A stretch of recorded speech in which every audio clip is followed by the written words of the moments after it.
Thank you so much for coming, and I would like to begin by acknowledging the Wurundjeri people of the Copland Nation on whose land we stand today, and pay my respects to their elders past, present and future. Now, the opportunity for me to attend the Royal Collection Studies course was made possible by the very generous support of the Copland Foundation through the Stanton Scholarship. The course enables curators, conservators, collection managers and art historians from around the world to look closely at the Royal Collection, the monarchs, their consorts who develop the collection, the palaces, the castles, the chapels that the collection decorates and furnishes, the landscapes surrounding these royal residences and the geopolitical landscapes which influence the monarchs in their collecting. The opportunity to see this extraordinary collection in the wild, so to speak, in its natural habitat, servicing the royal palaces and houses, is unparalleled. It was exhilarating, exhausting, exciting, enriching and absolutely fascinating on so many levels, and I had 30 absolutely wonderful colleagues to do it with. So I thank the trustees of the Copland Foundation for awarding me the scholarship, the board of the Australian Tapestry Workshop for supporting my studies, and the Attingham Trust for selecting me to participate on the Royal Collection Studies course. Sadly, we were not allowed to take photographs in nearly all the palaces, but the wonderful Jenny Newman has done a marvellous job in helping me source images from the net, and she's done a superb job, so thank you very much, Jenny. I'm covering this course at a gallop. We did 10 really intense days from about 7:30 in the morning to 9 at night, so you are getting a very quick overview of the most extraordinary collection. Just in the 10 days of our course, we did this Windsor Castle many times, Buckingham Palace, Kensington Palace, Westminster Abbey, the Tower of London, which was once a palace, Hampton Court Palace, the Banqueting Hall, Whitehall, St James's Palace, Kew Palace, Clarence House for drinks, which was gorgeous, the Painted Hall and the Chapel of St Peter and St Paul at Greenwich, the Queen's House in Greenwich, Frogmore House, the Mausoleum and Royal Dairy at Windsor. So it was a pretty exhausting course. The Royal Collection consists of over 1 million items collected over 500 years. It's got a fascinating history of extraordinary acquisition, dispersal and loss through tragic and not infrequent fires. It's the largest royal collection in the world and the oldest. The collection's purpose is primarily to decorate and furnish the royal palaces and castles and surround the monarchs in magnificence, luxury and comfort while reflecting the power and the glory and the business of monarchy. And when our lecturers said that very early on, the theatre of the monarchy and the business of the monarchy, it all made sense. The collection is not the private property of the Queen, but is held by her as sovereign. It's managed by the Royal Collection Trust, which is a registered charity and is maintained through trading activities such as the palace gift shops and the cuddly corgis, which retail at £20 a piece, generate considerable income towards the conservation of the collection. The conservation of the collection is largely undertaken by in-house conservation studios where considerable expertise has been built up over a number of years. These conservation studios also have responsibilities for preparing the collection for exhibitions and loans, and their program is pretty intense, and we were privileged to visit a number of these conservation studios. While the monarchy has not substantially added to the collection in the 20th and 21st centuries, it has significantly increased the access to the collection to a broad international audience, which is very generous and far-sighted. The Queen recognises that it is the most exceptional cultural resource for the nation and encourages the various parts of the collection to be made accessible to the public through visits to the palaces, exhibitions, touring exhibitions, loans, through the online database and through publications and documentaries. And of course there's programs like The Crown, which I confess to not having seen yet. The Royal Collection has been in existence much longer than any other comparable collection, and its scope and its range as a result of this longevity. And in fact, many of the Royal Collections now are actually owned by the government rather than the royal families. It's a collection formed by the personal tastes of the monarchs who had considerable means at their disposal. So the collection reflects the interests, the choices, the financial capacity of the monarchs and the geopolitical influences at play at the time that the works were acquired. Influences on the design of the palaces and the development of the various parts of the collection is absolutely fascinating. as is the influence of the architects and artists that the royal families patronised, and the collectors, art dealers and the connoisseurs they engaged with. The European cultural influences brought in by the royal consorts on arts, architecture, fashion, music, dance, design and garden design was also fascinating. As a result, the collection has many extraordinary works by extraordinary artists, but it also has large gaps. It's got the largest number of paintings by Canaletto in the world, but none by Tiepolo or Guardi. It's got 30 paintings, oil paintings by Van Dyck, but none by Poussin or Velasquez. It has a very impressive collection of French furniture, but very little by Chippendale.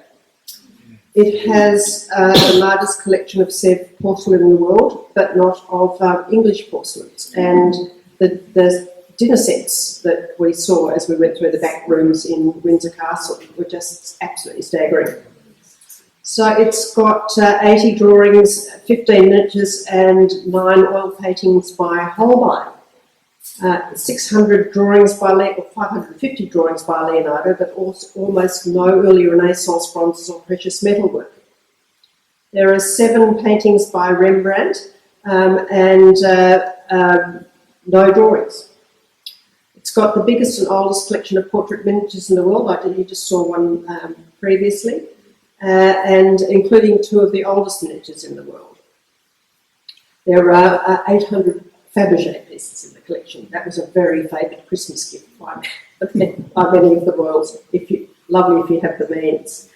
There are no canvases by Turner, Watteau, Goya or Constable, and almost nothing by the Pre-Raphaelites or the Impressionists, and virtually no contemporary art. This reflects the purpose of the collection, which is to decorate and furnish the royal palaces where the monarchs live and rule, and as a manifestation of their power, their majesty, their magnificence, their wealth, and their taste. And as we know, taste is very personal. So the great collectors who made the most significant acquisitions to the collection were Charles I, sorry, that's the Rembrandt shipbuilders, Charles I, George III, George IV, and Queen Victoria and Prince Albert. There were many other connoisseurs and collectors in the collection, but those are the ones that made the most significant contribution over time. As I mentioned before, geopolitical events have shaped the collection, as have events such as fire, the most recent being at Hampton Court and Windsor Castle. For example, Whitehall Palace was the main residence of the English monarchs until it nearly all burnt to the ground in 1698. Inigo Jones's banqueting hall with its ceiling by Rubens survived. Whitehall Palace was larger than the Vatican with over 1,500 rooms and the largest palace in Europe until it was overtaken by Versailles with 2,400 rooms. Many of the artworks were destroyed in the Whitehall fire, including works by Michelangelo, Bernini and Hans Holbein the Younger. The monarchs understood the importance of not only being a ruler, but looking like one. An essential attribute of their public standing and authority was magnificence of the overall visual expression of wealth and power. It was about the theatre of the monarchy, of majesty and legitimacy. And the most important part of the royal collection, which, as I hadn't been to the Tower of London before, hadn't really occurred to me, because I tend to think of the collection from an art point of view. But the most significant part of the royal collection is the Regalia, as this, above all, signifies who wields the power and the wealth. And here's an image, which we couldn't get in colour, of Queen Elizabeth in her coronation robes on the coronation chair with St Edward's crown, which was ordered by Charles II in 1661 to replace the medieval coronation crown, which was destroyed by Cromwell by order of Parliament after the execution of Charles I. It was believed to have been the crown of Edward the Confessor, or St Edward. The crown was essentially a frame on which borrowed gems could be set when required, and in 1911 the crown was permanently set with rubies, amethysts, sapphires and semi-precious stones. It's considered a sacred relic and is worn only for the coronation and only for part of the coronation. The coronation ceremony is deeply symbolic, and the monarch is appointed as both ruler of Britain and the head of the Church of England. The coronation chair, which you can see there, is deeply symbolic and, the coronation chair, known historically as St Edward's chair or King Edward's chair, is an ancient wooden chair on which the monarchs sit when they are invested with their regalia and crowned at their coronations. It was commissioned in 1296 by Edward I to contain the coronation stone of Scotland, known as the Stone of Destiny, which had been captured from the Scots, who kept it in Scone Abbey. The chair was named after Edward the Confessor and was previously kept at his shrine in Westminster Abbey. The coronation chair has seen various additions and damage from souvenir hunters in the ages, because it was actually just on public display, and it's been graffitied by students of Westminster School in previous centuries, and really quite graffitied. Other chairs are also used throughout the coronation ceremony. The chairs of estate used for the sovereign and consort are placed on the south side of the sanctuary, and these are used during the first part of the liturgy, prior to the sovereign's anointing and crowning with St Edward's crown. Then, for part of the service called the enthronement, and for the homage that follows it, the monarch is placed not in the coronation chair, but in a throne on a dais in the middle of the transept. On occasions when the wife of the king, a queen consort, is crowned, a similar throne is provided for her so that she can be seated next to the king, but at a lower level. Unlike the coronation chair, these chairs and thrones tend to be made new for each coronation. Afterwards, they have been placed in the throne rooms of royal palaces, a number of which are on public display now. The Queen wears several crowns during the coronation, and here she's wearing the Imperial state crown with the Cullinan diamond, the St Edward's sapphire, the Black Prince's ruby, and the Stuart sapphire. And you can see they're very big gems. We were very privileged to have been given after hours access to the Tower of London, just our course, and with the experts giving us a very specialised tour on all these gems, and it was really quite extraordinary. Arms and armament were also a symbol of power and might, and they were extremely functional and could be used in times of battle. These are displayed to great effect in Hampton Court, the Tower of London, which was once a royal palace, and Windsor Castle. This is a wonderful aerial shot of Windsor Castle, and you can see those beautiful parterre gardens, which are accessible only to the Queen and the royal family, which we were lucky enough to have access to, with the three sections that are Windsor Castle. The upper area, which is the royal families and the state apartments, the central area, which is the castle keep, which is now the archives, and the lower area, which and you can also see St George's Chapel to the side down at the left. The course is based at Great Windsor Park, as many parts of the collection are based in Windsor Castle, which has been the seat of the royal family for over 1,000 years. It's the oldest and largest inhabited castle in the world. It was built by William the Conqueror after the Norman conquest in 1066. Henry I moved from Old Windsor on a wooden Saxon building to the Fort of Windsor and started erecting stone buildings.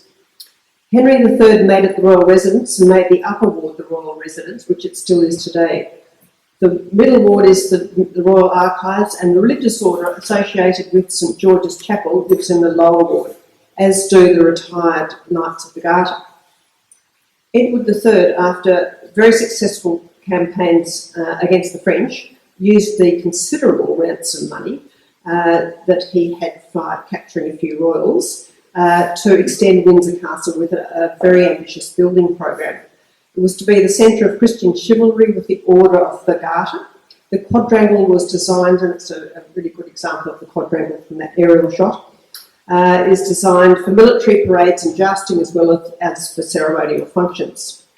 These ambitious renovations to the palace served the monarchs for nearly 3 centuries. Both Henry VIII and Elizabeth I loved hunting in Windsor's parks and forests. And Elizabeth I built a long gallery where she could walk in inclement weather, and this is part of the Royal Library today. Charles II remodelled Windsor to make it a symbol of power after the restoration of the monarchy. using architect Hugh May, but sadly much of his decorations no longer exist. Much of the layout of the staterooms remains the same though.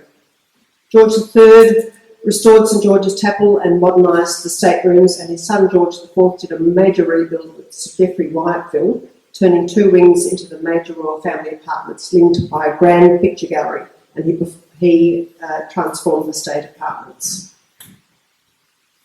As you can see, he was a prodigious spender with lavish taste. These are some of the other utterly magnificent rooms in Windsor Castle, and of course all these have been restored because these were burnt in the Great Fire that happened not so long ago. And the Queen actually funded the restoration of these damaged staterooms in Windsor Castle by opening Windsor Castle and Buckingham Palace and a number of the other palaces open to the public several times a year to be able to fund this restoration. George IV doubled the size of St George's Hall, and he built the Waterloo Chamber to celebrate the defeat of Napoleon. As you can see, there's a number of these extraordinary portraits around the walls of the key people that helped fight to defeat Napoleon. We were given fascinating insights into personal magnificence, starting with a focus on the Tudors. Textiles and dress were extremely important to the Tudors. Magnificence was considered a virtue, which was made tangible through dressing appropriately. Italian silks were highly prized, and gold, pearls, and precious stones embellished the costumes. Henry VI tapestries were taken to Westminster for coronations, and of course the tapestries were taken from palace to palace as the kings and queens moved around their kingdom. Henry VII was very miserly except when it came to textiles. He spent the equivalent of £3 million on textiles in the first few years of his reign to establish his magnificence. And tapestries were the most valued items on the royal inventories. The field of gold is a wonderful example of the importance of textiles to the Tudors. This painting in 1545 in the Royal Collection at Hampton Court captures the meeting of Francis I of France and Henry VIII from the 7th to the 24th of June in 1520, which was a summit meeting at Attingham in France, which is then English soil. Both Francis and Henry wished to be seen as Renaissance princes, the thinking being that strong princes could choose peace from a place of strength. Each king tried to outshine each other with dazzling tents, clothes, and I gather there was a number of changes of clothes throughout the day, feasts, music, jousting, and games. They both displayed so much gold and silver thread through their tents and clothing that was named the Field of Gold. I'll jump back to this one. Just to show how prized the textiles were in the Tudor times. The original Tudor palace, Hampton Court Palace, was built in the early 16th century by Cardinal Wolsey, a favourite of Henry VIII's, when he transformed a country house into a palace so that he could host kings and monarchs from Europe. Wolsey relinquished his palace and also its contents to Henry, and Henry used it to demonstrate his magnificence and power through lavish banquets, tournaments, and extravagant court life. Magnificence, as I said, was a virtue in the Tudor court, and one must dress appropriately to reflect this magnificence, and that is a very good example of that. We were lectured on the battle of fashion and textiles and the insights into the complex messages and symbols of the regal court and court dress. It was absolutely illuminating. The monarch's implementation of sumptuary laws to enhance the magnificence in court and restrict competition to their visual manifestation of power was very interesting.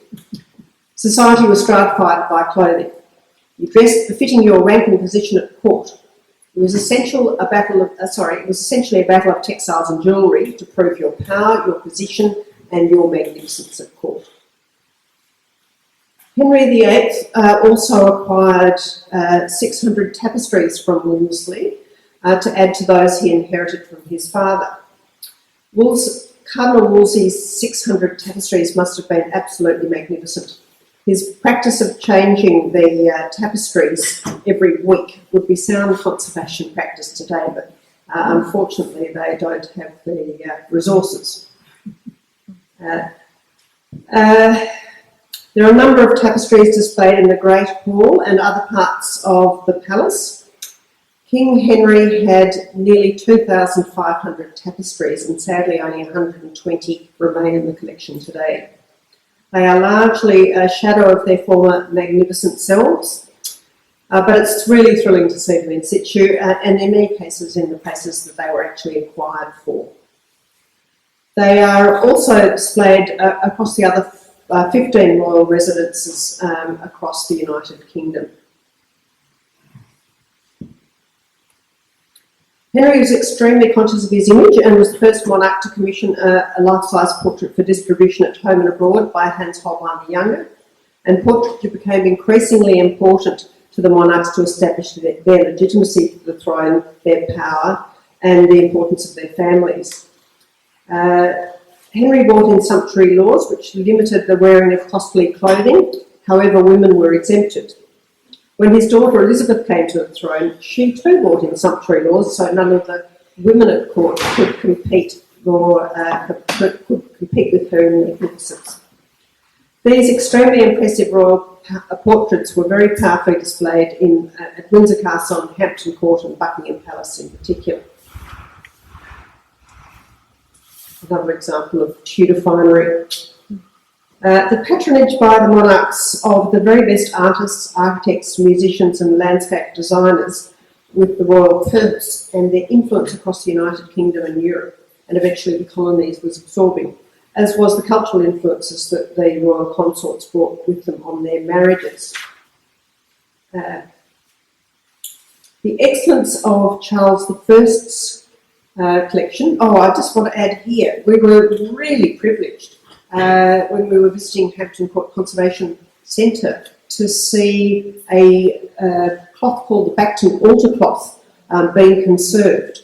It's thought to be the only remaining textile of Elizabeth I's other than a pair of gloves that exists in the world today, and it was found as an altar cloth in a little church in Bacton.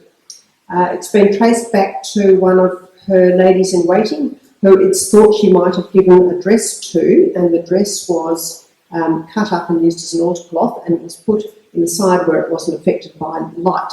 And so some of the experts in Elizabethan costume went to examine it. It was taken back to Hampton Court, and it was decided that because of these sumptuary laws and the exquisiteness of the cloth and the embroidery and the gold and silver thread, that it could only have belonged to Elizabeth I. So to actually see this in the flesh was quite extraordinary. It was a very special moment. And here's the cloth going on display. We were all sworn to secrecy until they'd done the press release on it. So to have a lecture on Elizabethan and textiles by the person that actually discovered the cloth and verified it was pretty exciting. The excellence of Charles I's collection, amassed in nearly 20 years, was extraordinary, as was the tragedy of dispersal. The fact that George III was such a bibliophile, a passion not shared by his son, and also a collector of scientific instruments and clocks that now form the basis of important public collections, was very interesting. So it's about the ebb and flow of works from the Royal Collection. The flow of art and artists, of cultural and creative exchange between Britain and Europe was fascinating, and the geopolitical events that enabled George IV to indulge his passion for French decorative arts and collections as the royal families and the aristocrats' possessions were sold off after the French Revolution really was a reversal of the flow of beautiful objects out of the royal collection from Charles I's, when the Charles I's collection was dispersed. So it was just fascinating getting the sense of how mobile the collection was in many ways. So Charles I amassed one of the most important collections in Europe in only 20 years, as I said. His interest in art was influenced by his father James I, his mother Queen Anne of Denmark, and his older brother Henry. Henry was Inigo Jones's chief patron until Henry died at only 18. Peace with Spain and France meant that European travel had become much easier. When Charles was 22, he travelled incognito to Spain with George Villiers, Duke of Buckingham, to find a bride. This did not result in marriage, but the trip had a profound influence on them both, as the Spanish royal palaces contained the largest and finest collections of paintings in Europe, particularly the great Venetian artists. It was rich in Flemish paintings by artists such as Hieronymus Bosch and the Bruegel family. Charles actually sat for his portrait by Velázquez while in Spain, and sadly that's been lost. Philip IV gave him a group of paintings, including Titian's and Correggio's. He was presented with the only monumental sculpture by Giambologna outside Italy, which he gave to Buckingham, and that's now in the V&A. He was so impressed with the Spanish royal collection that he ordered copies of the paintings and made important acquisitions, including Titian's Girl in a Fur, now in Vienna. He also bought 7 of the 10 Raphael cartoons commissioned by Pope Leo X for the tapestries in the Sistine Chapel. He also acquired Raphael, Leonardo da Vinci and Veronese. This transformation of his collection put him on equal terms with his rival monarchs in Europe, the rulers of France, Habsburg and the Italian states. The changing political scene and shortage of money meant that he could not repeat this coup. However, he patronised leading contemporary painters of the time. Both Rubens and Van Dyck were enticed to work in England. And he assembled some 1,500 pictures in 20 years. The sale of Charles I's collection by Oliver Cromwell after the King's execution has been described as a cultural calamity. Cromwell valued the collection then sold it. Many of his rivals acquired the artworks, but the major buyers were Cardinal Mazarin and Philip IV of Spain. Cromwell did retain the triumph of Caesar by Mantegna. That's the Raphael cartoons and the miracle of the drought of the fishes, which is on display at the V&A now, on loan from the Queen. He did retain the triumphs of Caesar by Mantegna, which is now in Hampton Court Palace, and the Raphael tapestry cartoons. On the restoration of the monarchy, Charles II set out to try and get some of his father's collection back, and Mrs. Cromwell had to return 17 cartloads of items. A number of English nobles returned works, but only a small amount was recovered. Upon the restoration of the monarchy, the States of Holland gave him a magnificent bed with embroidered hangings and matching furnishings, and a number of paintings, including 20 old Italian masters, including Titian, and 4 Dutch masters. But interestingly, the Royal Collection's extraordinary holdings of Dutch masters was largely due to George IV. Charles II also acquired 72 paintings from a Dutch dealer of very important Italian and northern painters. He did lay the foundations of the marvellous drawing collection of Renaissance and modern masters. During Charles's reign, the album of Holbein portraits was returned to the Royal Collection.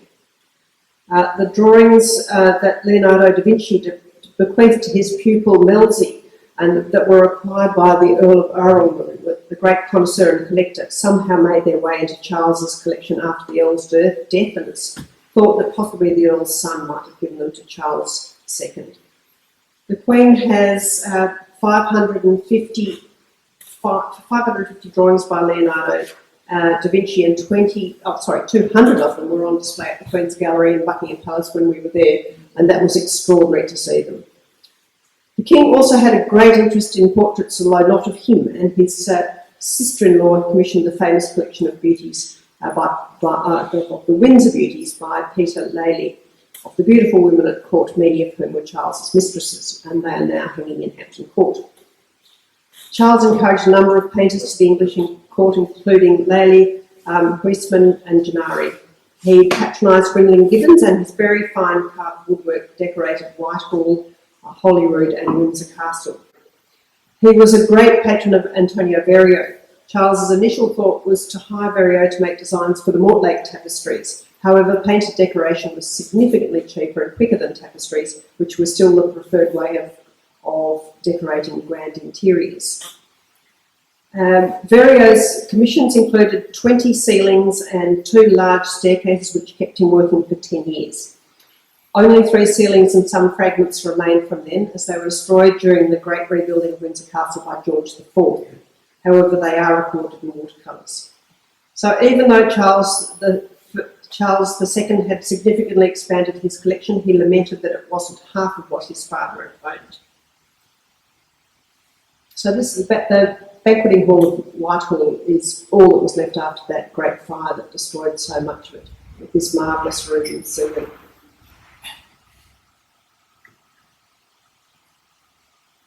This is the mantellas that are permanently mounted in Queen Mary's orangery in Hampton Court that on the whole side you couldn't give up. Lots of detail. They're actually not in particularly good condition. They've been overcleaned and damaged over the years, but they're still utterly magnificent in situ. And here's an example of one of the Verrier ceilings in St George's Hall in Windsor Castle.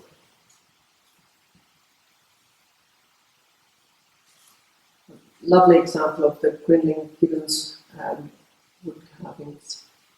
Exquisite works. George III and his wife Queen Charlotte were influential in the formation of the taste of the other great royal collector, George IV, as well as developing the collection significantly themselves.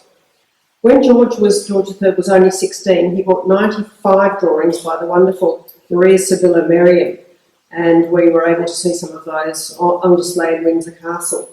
Lord Bute, a keen connoisseur and collector and elder statesman, was a great mentor to George. George III commissioned the magnificent state coach shortly after his coronation, which has been used at every coronation since. George and Charlotte had 15 children and used group family portraiture as a significant part of the iconography of the monarchy for the very first time since Charles I. Zoffany painted a number of family portraits, including this one, and was very popular at court. In 1762, the king bought an extraordinary collection assembled by Joseph Smith, who was the British consul in Venice. It was very famous for his collection by 18th century Venetian artists, particularly Canaletto, and it had a significant group of northern painters, including Vermeer. Smith came to manage Canaletto, who was notoriously slow in getting his commissions done and notoriously expensive. So Smith managed his career and over time acquired many of his works. The Royal Collection holds 50 paintings, 143 drawings and 46 etchings of Canaletto's, the largest collection of anywhere in the world. And the books, a significant collection of early printed books, may have attracted George to the collection as he was a very clean bibliophile. Smith had been very badly financially affected by the 7 Years' War, so he was very willing to sell. George also acquired the significant collection of Cardinal Albani, some of which came from his uncle Pope Clement XI's collection. The Cardinal's mistress wanted the money for her eldest daughter's dowry, so George paid $3,500 for 200 albums of drawings and prints by artists including Bernini, Domenichino, Carracci, and Moretti and Fontana. There are also a number of important works on paper by artists such as Raphael and Michelangelo. It's not really known how they entered the collection, possibly as gifts, as they first appeared in the inventory in 1810. George then turned his passion to collecting for books, but in the meantime, George and Charlotte, who were unable to go on the grand tour, Charlotte wanted a sense of the magnificent collections that were in Europe and Italy, so she commissioned Zoffany to go to Italy and to paint the Tribuna Gallery in the Uffizi Gallery. Zoffany took 7 years to complete this portrait, and apparently the Queen was not impressed because she wanted a record of the paintings and she didn't want the personalities that he painted in at all. She was not pleased. But George III's main passions were books, scientific instruments and clocks.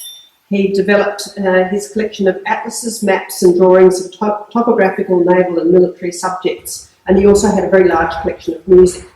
Only the topographical, naval and military subjects are still in the royal collections, the others being in the British Library, gifted by his son George IV. He had around 65,000 books and 19,000 pamphlets. George and Charlotte lived abstemiously in their preferred palaces of Windsor Castle and Buckingham House, which the king had bought for his family. This is some of the works acquired as part of the Smith collection. And this is and then Sir William Chambers oversaw the alterations of Buckingham House with George III, and he took great care of the arranging of the paintings. And the Queen's salon was hung with the Raphael cartoons. The royals provoked great public criticism to the move to Buckingham House from Hampton Court, as public access to them was more limited. George founded the Royal Academy, which is part of George's desire to encourage British painting. This in part was his wanting to promote British manufacture. The British could not compete with the French royal manufactories such as Sèvres, and George and Charlotte encouraged British ceramic porcelain factories. Wedgwood began to successfully promote his wares to a wider market, and Charlotte ordered a number of wares, only to be outdone by Catherine the Great, who ordered a service of 925 pieces. George patronised Ramsay, Lawrence, West, Gainsborough, Copley and Zoffany, whereas his son chose to patronise different artists with the exception of Gainsborough.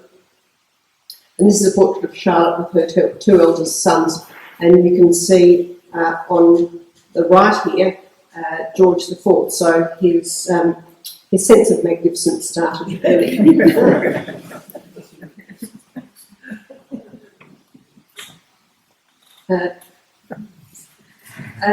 George IV, like Charles, was very fortunate at the time that he was collecting.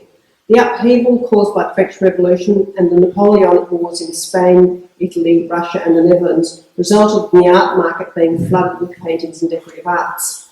George IV oversaw the expansion of his collection, and though he did rely on advisors such as the third Marquess of Hertford, who's founded the Wallace collection, Lord Farnsworth, Walsh Porter and Sir Thomas Lawrence, all important connoisseurs and collectors in their own right. George IV lived lavishly in contrast to his parents.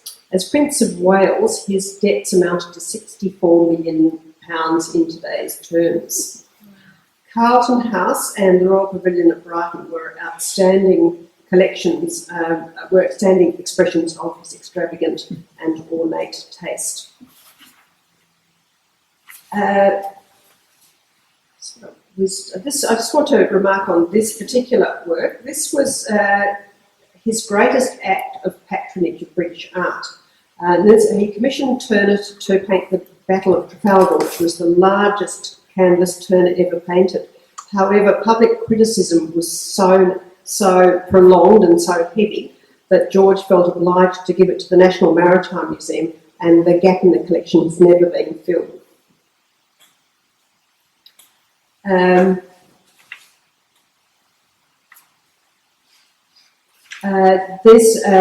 George was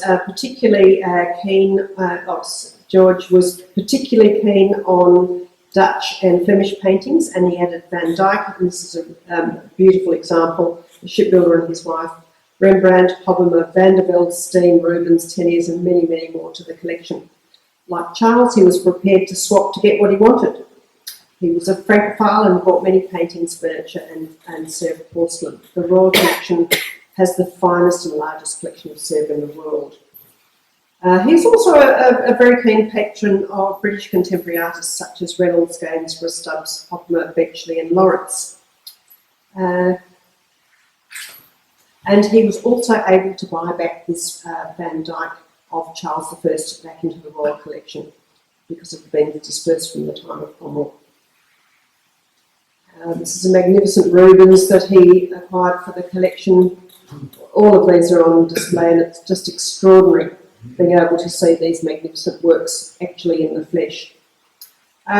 He was also very passionate when he wasn't collecting.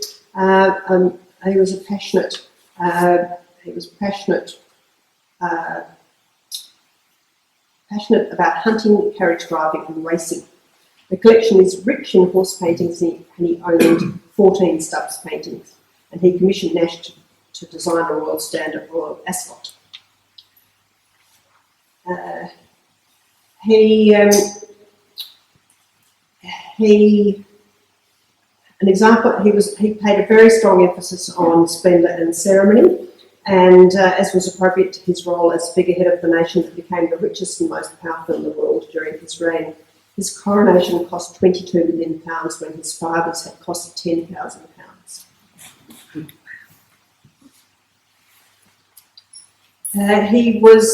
He essentially continued the work of George III in remodelling Windsor Castle, which stopped upon George's mental illness in 1811. George used Henry Whiteville, the nephew of George III's architect, James White, as his architect. He completely remodelled the state apartments in the North Ward, which was largely as had been left from the time of Charles II in the 1680s, and he created new private apartments in the East and South Ranges. They had to be achieved from the shell of a medieval building, which was in poor repair, and the interiors were created in a medieval range that was one room deep. All the rooms were enfilade.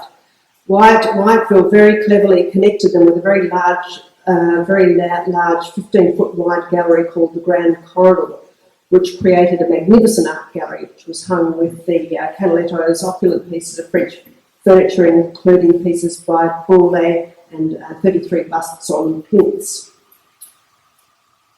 He created the grand reception room as a ballroom with French tapestries and panelling. Oh, sorry, this is just examples of Carlton House. Sorry, this got a little bit out of order. And this was the most extraordinary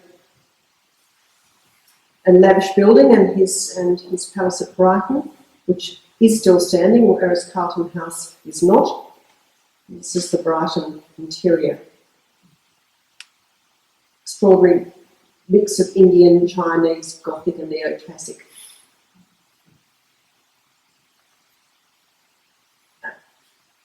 So he created the grand reception room as a ballroom in Windsor Castle with French tapestries and panelling, the Rubens room and the Van Dyck room. He filled in a courtyard to create the Waterloo room, which celebrated the defeat of Napoleon with heroic portraits of those who helped defeat Napoleon. He reused the Grinling Gibbons carvings from the old chapel to decorate the room, and the rooms remain largely the same today. He continued to use Nash in the refurbishment of Buckingham House, and he extended the old house by adding an opulent suite of rooms to the garden front, which was furnished largely from the contents of Carlton House. He also created a new entrance courtyard facing the Mall. He created two magnificent galleries for display of art, and George IV was busily acquiring works for Buckingham Palace, but he never got to place them as he died before it was complete. He's remembered for extravagant spending, a fractious relationship with his wife, Queen Caroline, and a number of very public mistresses. He died leaving no heir, but a string of illegitimate children. His brother, King William, a naval man, enjoyed playing the Philistine, in contrast to his brother. He didn't like Buckingham Palace and refused to move in, and he loved Windsor Castle and worked on developing the library. He ruled for 7 years, and upon his death, his niece, Queen Victoria, became queen. The marriage of Victoria and Albert was a delightful story, as their artistic and creative partnership, their drive and ambition in both furthering the collection and their curating and cataloguing of the collection was enlightening, as is the enduring images of Victoria, of a dour old woman in permanent mourning. But she and Albert achieved so much in the time that they were married. It which I never knew that they engaged deeply in photography then in its absolute infancy, even setting up darkrooms in all the palaces and teaching all their children photography. Photography, painting and drawing, musical events and theatre were all very important parts of their family life. Victoria became Empress of India and the Commonwealth, and important material from the colonies, including the jewels, furniture and artworks from India, flowed into the collection, some of which we were able to see. It is said of Queen Victoria's collecting that it was worthy and dutiful, but it was hardly ever inspired. She was frightened of spending money, unlike her uncle George IV, and had proclivity for second-rate artists. Fundamentally for her, painting was a means of recording her family, her interests and her country's achievements. Albert brought his passion for Italy and Germany to his marriage. He had been to university in Brussels and Bonn and had spent 6 months in Italy, where he developed a passion for art and architecture of the Renaissance, particularly Raphael.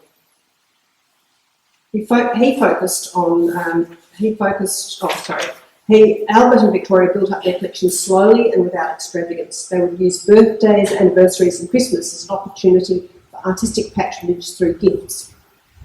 Albert was a very talented designer, and he designed a number of pieces of jewellery for Victoria, as well as jewellery cabinets and other objects. They both set themselves annual acquisitions budgets, with Victoria's of course being far more generous than Albert's. William had refused to live in Buckingham Palace, however the renovation work had continued under the architect Edward Blore. Victoria decided to move in, so it was finished with great speed, and the palace was fitted out with all the furniture from Carlton House and additional furnishings for Windsor Castle that George IV had ordered. After only 8 years in Buckingham Palace, she decided it was too small for her growing family and too small for official functions. So Blore was commissioned to add another wing onto the three-sided palace, turning it into a quadrangle. She and Albert commissioned their arts advisor, Ludwig Gruner, to decorate the entrance hall and staircase inspired by Raphael. When Queen Victoria and Albert decided to sell Brighton Pavilion, the contents were used to decorate the other palaces. They also built an ornate palace, Osborne House on the island of Isle of Wight, largely designed by Albert, and it was designed to invoke a Renaissance summer villa with lovely terraces and sea views. It was also designed very much for art. Richly coloured textiles, tiles, marbles and Italianate painted decoration were used, and the long corridors again were treated as a gallery for displaying classic sculptures. They then acquired another retreat in Scotland, designed by Albert, this time in conjunction with architect William Smith. This was much less about art and much more about tartans, prints and drawings of hunting, fishing and other Scottish pursuits. Amongst their favourite artists were Marraketti, Winterhalter and Landseer. Here we got an example of Buckingham Palace where they filled in that last grand wing to create the quadrangle looking out over Pall Mall.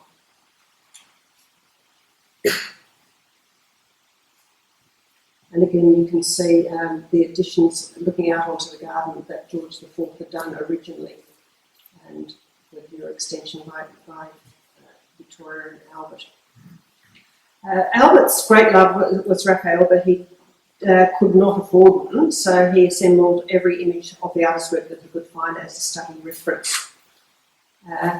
He focused largely on 14th and 15th century Italian and North European paintings, which were mostly small in scale, and he bought a triptych by Duccio and a cranach, and Albert's family collection included numerous cranachs.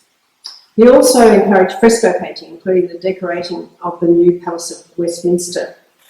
One of his most enduring legacies, well, I won't say enduring, celebrated legacies, was the Great Exhibition of 1851. The Crystal Palace was designed by Joseph Paxton and was an absolute triumph, and it obviously inspired similar buildings in Sydney, Melbourne and around the world.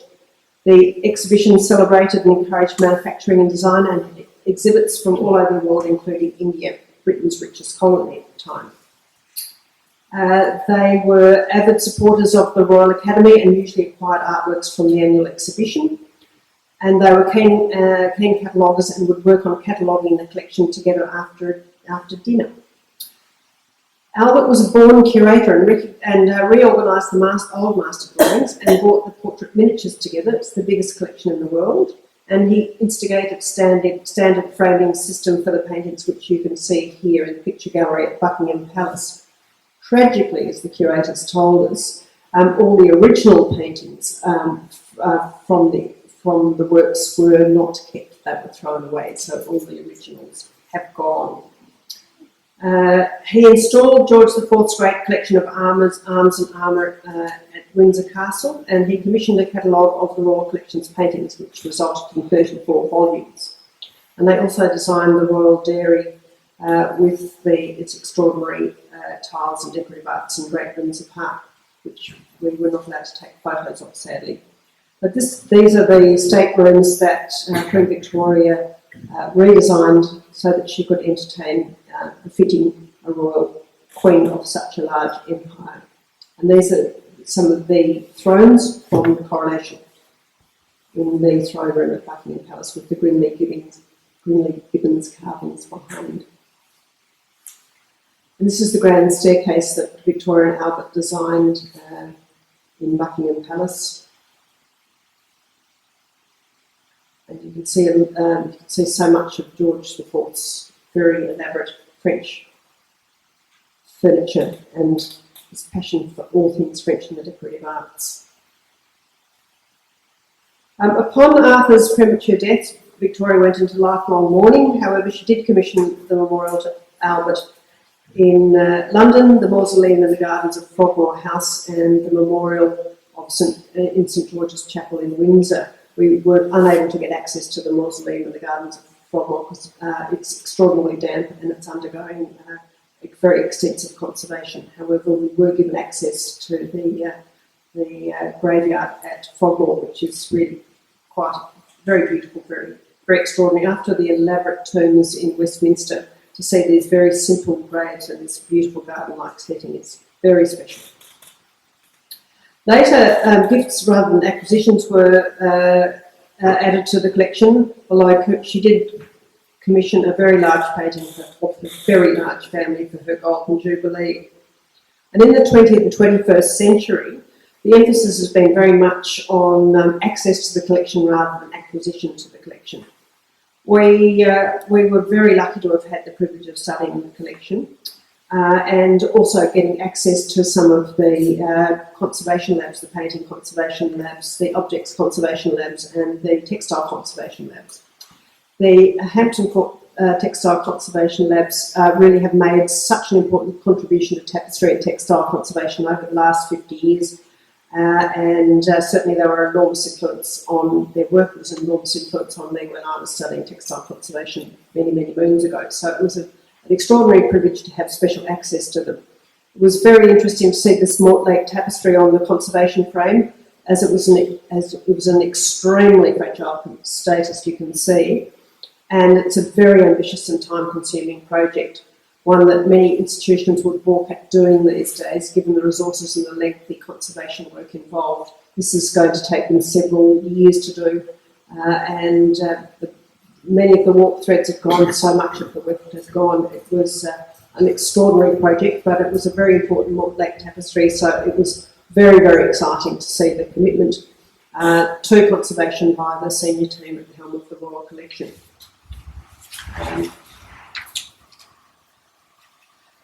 It was really, this is some other examples of the work on the loom and just how extraordinarily fragile it is. And this is the extraordinary bath they have to wash the conservation, to conserve the tapestries. Washing tapestries is an extremely tricky and fraught business because you have to wash them very evenly, get all the detergents and the dirt out, and then dry them very evenly and very quickly. And you've got to control shrinkage and so on. So this is this extraordinary structure that they have developed, and there's a very elaborate conservation facility in Belgium, but I think really there's not very, very many in the world. Really quite extraordinary to think you can actually wash those incredible tapestries. But the collection was really extraordinary. it was such a privilege to be able to see the collection in the wild being used, and I must admit I did feel quite heartened when I could see some wine glass marks on some of the French marble furniture. made it feel really lived. There was no sign of any of the royal dogs, but I'm sure that they've got ways of treating carpets after the royal dogs. It's really important to see the collection. It highlights its importance as the embodiment of royal history and power, and its importance in the daily operations of the monarchy. It's where they do business as well as where they live. We saw the collection as a working collection dispersed over a very large number of royal households and museums, and it is very actively used on a daily basis by a large number of people, particularly for important regal events. We were so privileged to have access to the royal experts, and on a number of occasions after hours in Windsor Castle with just us, the collection and the experts, and also in Buckingham Palace and the State Apartments there as well. Absolutely extraordinary. And not only do we have the access to the curatorial experts that were lecturing us, but I was surrounded by colleagues with remarkable expertise. One was an expert in porcelains for Sotheby's, another one was an expert in Renaissance bronzes for Christie's. We had people from the Pitti Palace, from Mobilier National in Paris, the manager of the Stuart collection on the Island of Bute, Lord Bute's collection, Russian Hermitage Museum. We just had the most extraordinary colleagues, and so everyone was able to exchange information. It was an incredibly enriching experience. So they all brought incredible life to the complex histories of the buildings and the gardens and life at court. We had one wonderful tour with the advisor to the Royal Gardens, who was telling us about how they knew there was a wonderful parterre garden at Hampton Court.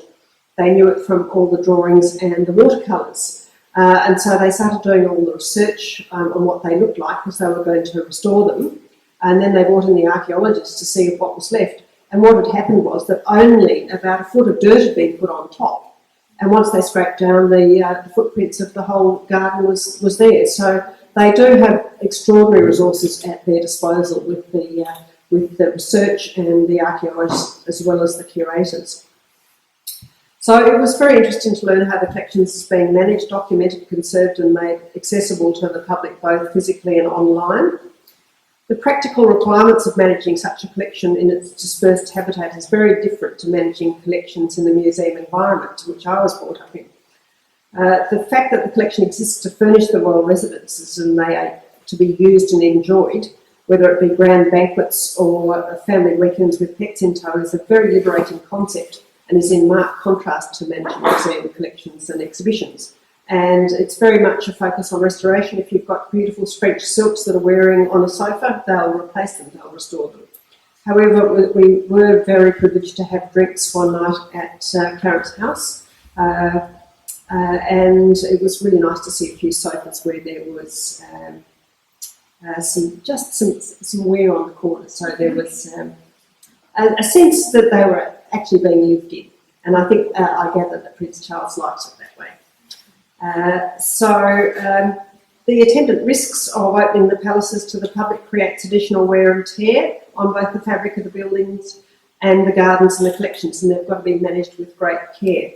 But the dedication of the expertise of staff is really inspiring, as is the overall collection and operation of the palaces, gardens and collections. I was surrounded by the most wonderful group of colleagues, and as I said, we were given privileged access to Buckingham Palace and to Windsor Castle on a number of occasions after hours. And we were not allowed to take any photographs inside the palace, but I couldn't resist sneaking that way. Two of those legs belong to the surveyor of the Queen's pictures. The bottom belongs to the object conservator, the other pair of legs belongs to one of the great furniture conservators in the UK. So I had wonderful colleagues who were absolutely passionate about getting down and dirty, exploring the collection. And this is my esteemed colleagues. with the tapestries in Hampton Court Palace. And you can see alongside the Greenland Gibbons carvings. And this is us on our regular trip up through Windsor Castle Gardens up to the upper palaces and staterooms in Windsor Castle. A very, very interesting bunch of people, a very wonderful group of colleagues, and very enriching to have had that 10 intense days with them and the lecturers. So it's been a very great privilege to participate in this course, and I'd like to send my most grateful thanks for this life-changing opportunity to experience this extraordinary collection in the wild, to the Copland Foundation, the Attingham Trust, the board of the Australian Tapestry Workshop, and the wonderful lecturers, organisers and colleagues who contributed to such a wonderful course. So thank you very much.